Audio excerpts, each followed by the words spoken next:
I'm Abigail. And I'm Christy. Welcome back to another episode of Mother, Baby and Us. Mother, Baby and Us. Let's talk AI. It's a hot topic at the minute and everybody thinks it's coming for their job. It's definitely not. It's not, no. There are lots of different AI tools that people are worried about. Like the apps where, like for us, obviously newborn, where parents are uploading pictures of their babies and it's generating newborn photo shoot style photos, but with babies with extra fingers and... Oh my God, like the extra phalanges gets me every time. I'm like, have they not noticed? There's a 6 finger there. Or a little toe poking out where it shouldn't be. I tried using it to generate a picture for myself, and at one point I ended up with a tail. So, and little things in the background. I had a bookcase behind me, and I had a little something sticking his head around the side of the bookcase. So, yeah, It's not the one. It's not going to take a job. It's never going to take a job. It can't. I mean, some people can use it really well, but like I still feel like I know it's AI every time. I think they are doing, it's not just the apps that we are using on our phones and stuff like that. Like maybe that's a starting point, but they put an awful lot of work into that, and that's something different entirely. But in terms of clients using that instead of our services, it's never going to happen. No. There's always going to be a need for a professional photographer, and AI is never going to be able to fill a gap of a... It hasn't got the love and the creativity and the emotion that you can get from a photographer's perspective, like that they put into those images. They're never going to be able to capture that. So like, and you know it's not real. And the experience you have having a session, it's never going to be able to give you an experience. And like we've said it a million times before, it always comes down to client experience. Yeah. So it's not going to take a job. You haven't got to worry about that.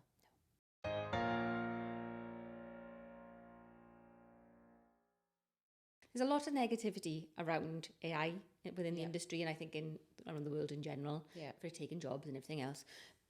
But we like to see it as a positive tool to be used as part of your business. We use AI in loads of different elements of our business, don't we? Yeah. We love a bit of AI. Just to like kind of elevate bits and take a little bit of strain off and just help. It's a tool. It is a tool to help your business. If it's going to save you time or...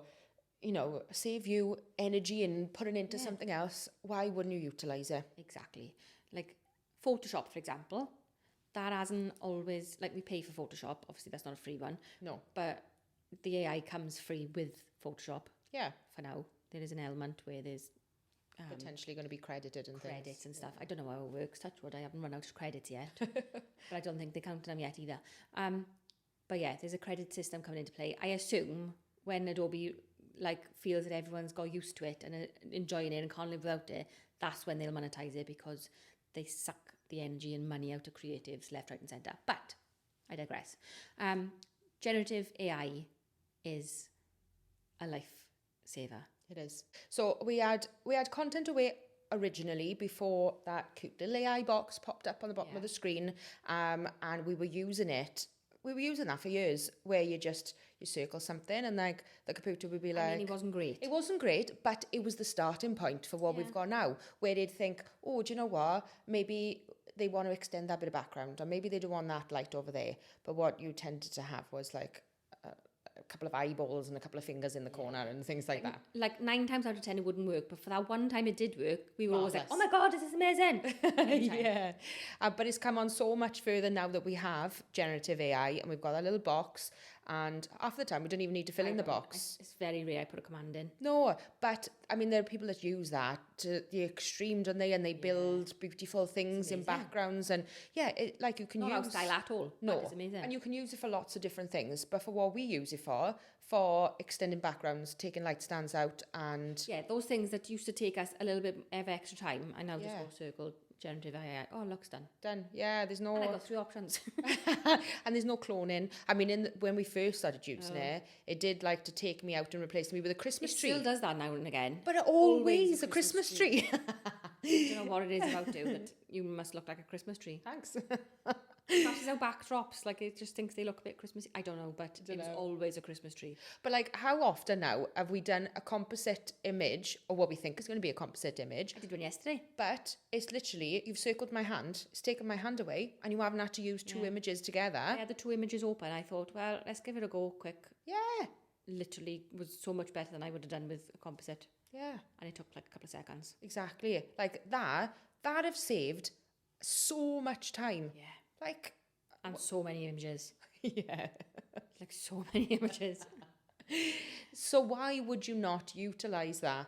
That's not something that's going to come for your job. That is helping you in your job, save time, edit a gallery quicker, get your client in quicker, get the money in quicker. Why would you not utilise it? Now, it does take a bit of getting used to. It does take, some playing about with and knowing what prompts to use if you're using prompts and what works and what doesn't. And what to select sometimes, because sometimes you could circle things in a funny way and then it'll think like you need something completely different. Yeah. Whereas if you circle it in the right shape of what you want, that helps. Like there's lots of little tips not to quite circulating, not quite circling enough or circling too much. But it's all trial and error. Once you kind of get into the flow of how to use it and how to do the the shape that you're looking for, and if the first three that it generates isn't quite what you want, just generate again, and 9 times out of 10 it'll just be like, oh yeah, that is exactly what I wanted. Yeah, and you learn from that. Yeah. So fabulous. Why not utilise that one? Yeah. And we will always use that now. I mean, until they credit it. Yeah, and then we'll run out of credits within a couple of days. Another one I love using is Aftershoot. Yes. Now, we used to use a different AI. We did. And the reasons we moved away from that service was because you had to pay per image. You did. And when you have a lot of images back and they're not quite right the first time, you have to send them off again. You're using lots of credits. It wasn't quite getting what we wanted. We tried training that AI. Yeah. And everything was just a bit yellow. Yeah. It wasn't like, no matter how many times I tried retraining, it just wasn't getting there. Yeah. So we were spending credits. Yeah.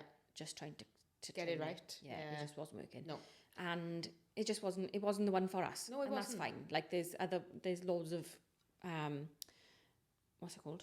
Brands. That wasn't the word I was looking for, but yeah, there's loads of different brands doing AI for photographers. Yeah. So we moved on and tried Aftershoot. And I'm so glad we did. Yeah, we love them. Flat pricing, for one. Yeah. I love a flat price. Why do people have to charge per thing? Flat pricing is the one. Same with email marketing. Like when we found one that was a flat price, we were like, why do we not do this sooner? Yeah. So it's a flat price. Yeah. I trained it with 2,500 photos to start off with, which is the minimum you can train a pro, like when you're doing your own profile. There's loads of profiles you can just download on there if you don't want to train your own.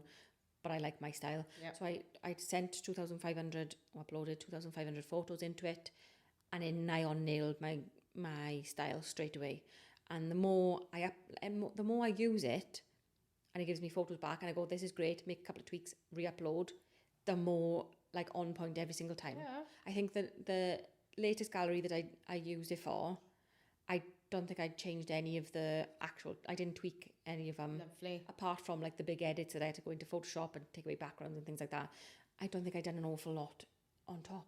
No. Like it nailed them. So we use Aftershoot for our basic edits. Yeah. So when we have 5-starred a gallery, we put it through. Which was the thing I dreaded most, I think, about editing. Yeah. Because I'd be like, oh, I can't even bother to look at them because I haven't even started basic edits on them.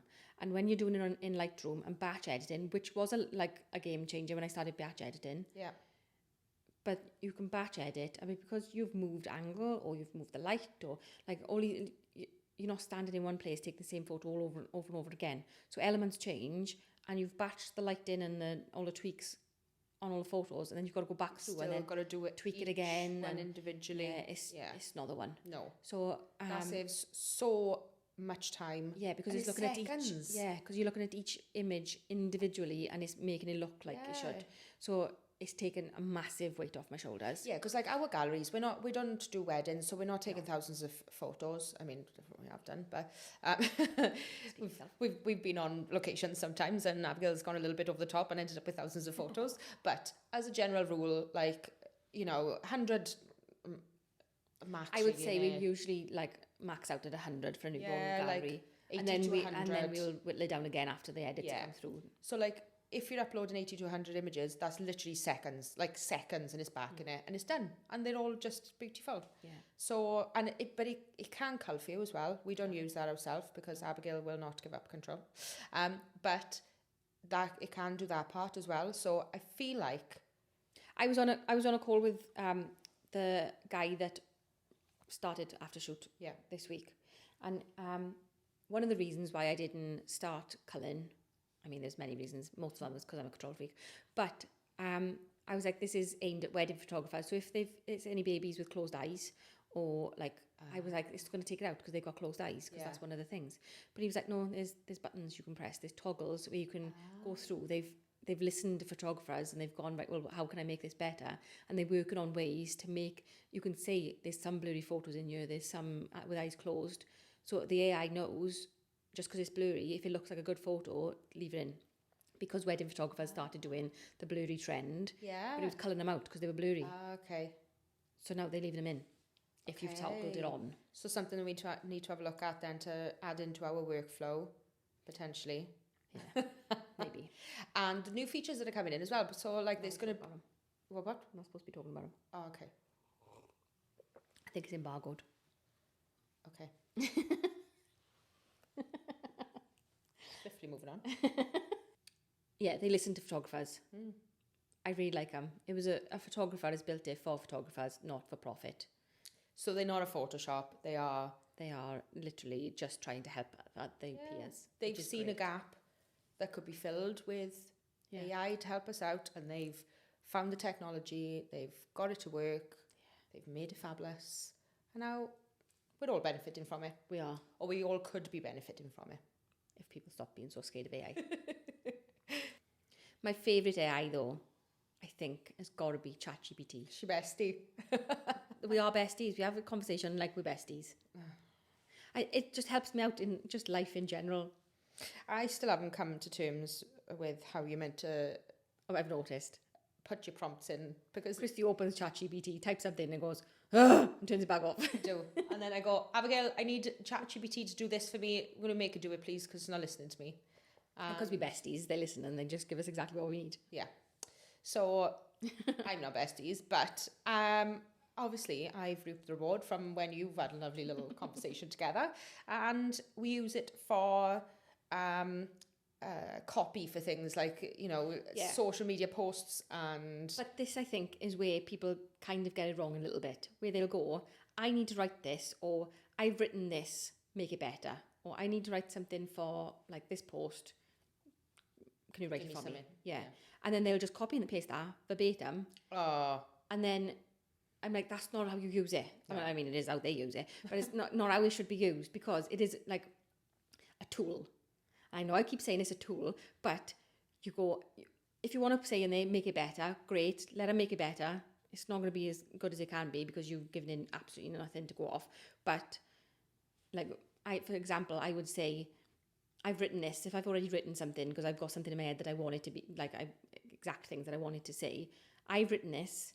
I need to keep in X, Y, Z because they are key points, but I want it to be keyword rich, or I want it SEO friendly. I want it in a chatty tone. I want it in, like, I'll give it prompts so that it knows the style I want it written. Yeah, I don't want emojis all the way through it. And take out the 7,000 hyphens that you've put into random words. Like, it doesn't need them. And I'll put all that in. Yeah. And then I've got something a lot better straight away. Yeah. And then I'll take that, and because that doesn't sound like me, it does sound a lot like me. Like I read it and I go, oh my God, I could have written this. Yeah. If I was But there's certain things in sentences, and you can make it sound like you again. Like take it back out then, and then rejig it again and make it sound more like you. Yeah. Because putting that little bit of extra effort in is the key, I think, to making your captions not look like AI and sound like AI. Like, and when I read something and it's quite clearly just copy and pasted straight out of ChatGPT, then I can see that a mile off. I'm reading and all I'm thinking is, AI wrote this. Yeah. Like, you wouldn't read our posts and think, well, AI wrote that, because we spend the time to make it, our words, just better. Yeah. Elevated. It's our favourite thing to do, elevate things. Yeah, but it is a really good tool, not just for copy, because that's what most people use it for, but for like marketing. Yeah, so like planning out social media, like what days to post what things on socials, or... For example, with the podcast, like I use it for the marketing for the podcast, and I'll sit there and I'll go, right, we've got podcasts coming out on this day, this day, this day. These are the titles. This is what we've got. These are the reels that we've already got planned. This is like the carousels I've already got made up. What order should I be posting these in? What time of the day? When are our customers, most active on this platform? Or absolutely. And having a good strategy and a good plan of the best times of days, or just when to post things. These are my ideal target audience. Yeah. This is what I need to get across to them. Yeah. What is the best way to do this in the style of this, with this tone? Yeah. Using these keywords. Yeah. It's kind of what you put in is... The more you put in. The more you put in, the more you'll get back. Definitely. Another thing I loved with AI and marketing was when Peppa Pig's sister was born. Now, I hate Peppa Pig with pure rage. Like, I hate her. She is so cheeky. She's rude. She is rude. She is absolutely rude.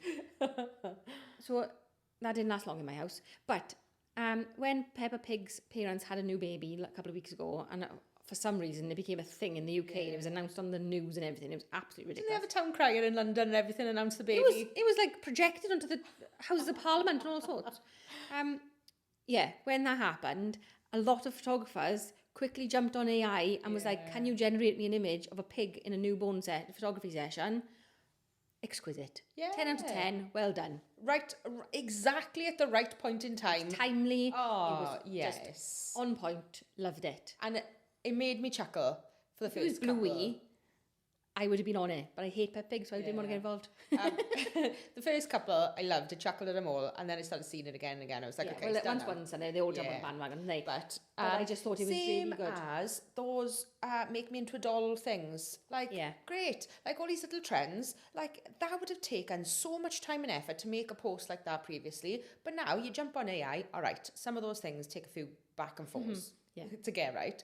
But you can jump on a trend and you can do it in a timely manner and you can get it out there while it's still a hot topic, while it's still trending. If you've got a day where like you only had half a day of working anyway, and then the other half you were going to be doing marketing or emails or whatever you're going to do, and a trend pops up in the morning, by the afternoon you could be on it already. Like you're ahead of the trend. Yeah.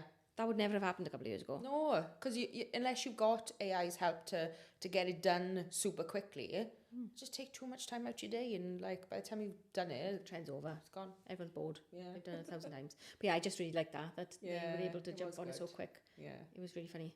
What I really love doing with ChatGPT is going, right, these are the tasks I need to get done today.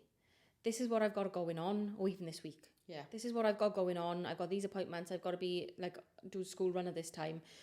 This is what like content we've got available. Can you write me a plan for my week? Because we all know how much I love a plan. Like I will plan until the cows come home. Yeah. And it'll go, right, that sounds like you've got a really heavy week.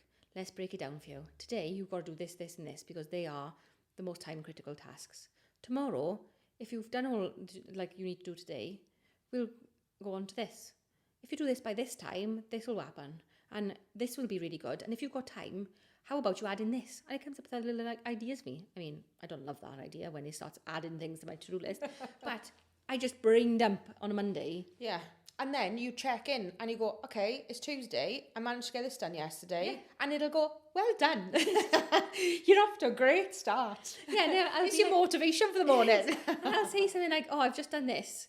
What can I do next? They're like, oh my God, you're on it. Like, it always gives me like such positive, oh, this is such a good idea. This is going to be doing really well for you. I'm like, oh, thank you. You're proud of myself. I didn't even ask you this time. I love it. But we also use it for things like, if we've got something that we're planning, something big, like, a workshop that we need to get out. Oh my God, remember that weekend I planned the whole workshop? Yeah.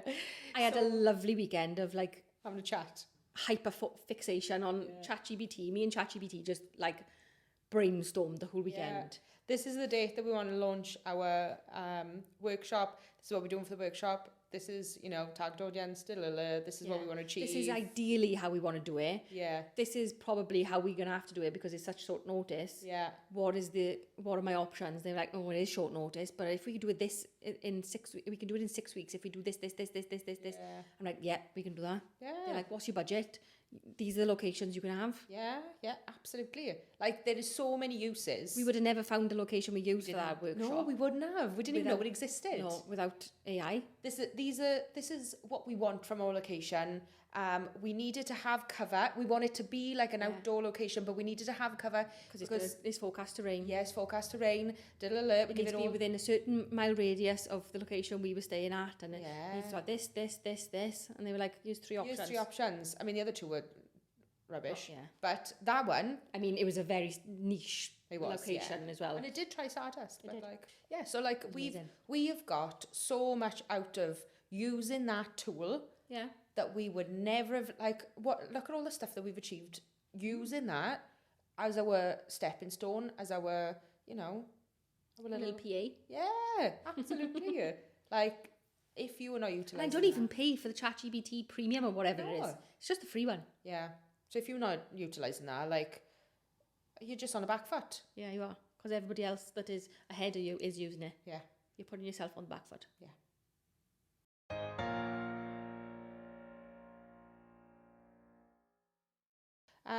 Bit of a controversial topic around AI is so controversial, I feel.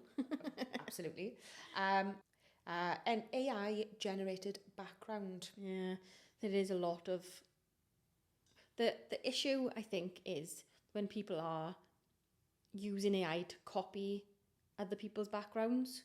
So background companies who, like, because a lot of background companies use AI to build their backgrounds and then they sell them on, which is fine. But there's people going, can you use this image and make it into give me a background. And it's an awkward one because that is then genuinely taking jobs because you are putting companies out of business if you are going to generate backgrounds. But really then that is technically theft. That is the equivalent of AliExpress pinching a design off a designer, of a maternity gown designer, making it on the cheap and flogging it cheap on AliExpress. So if you think of it that way, if you are creative enough and you can use AI in a way to generate an AI background that is beautiful and that people want to buy, that is an extra source of income for people. That is something that takes talent that we do not possess. Absolutely not. We did have a little go and we're like, it's not for us. I haven't got the patience. No. And like we've done digital backgrounds, but ones that we have set up ourselves in studio. And photographed, We've lit it all beautifully. We photographed it, and then we've done digital backgrounds in that form. But we've never done an AI generated one because we are not good enough in the AI technology needed for that. So if you are, that is absolutely an art form. And you know when they do the dresses, where they make the trains and everything, and like the billowing, and love it.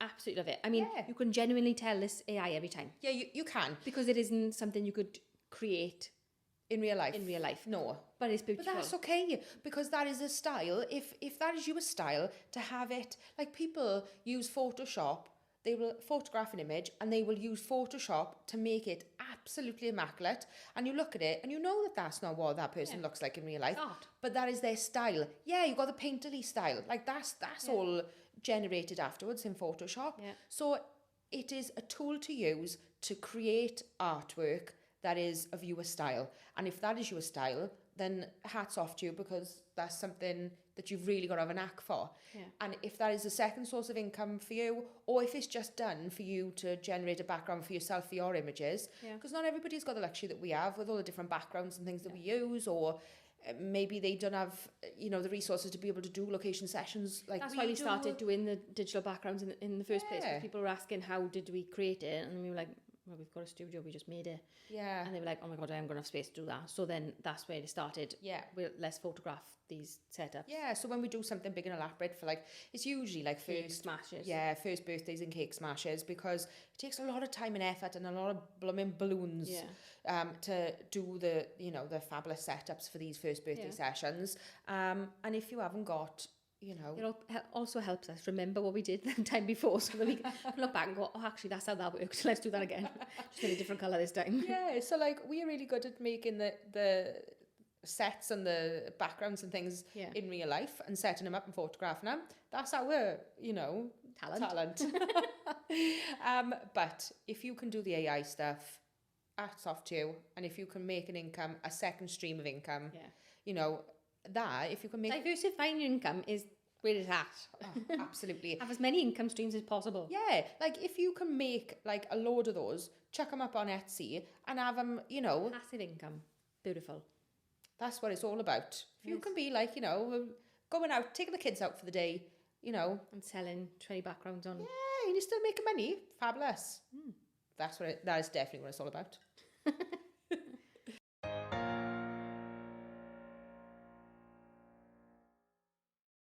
Have you got a controversial opinion on AI? Let us know in the comments. And we'll see you again soon for another episode of Mother, Baby and Us.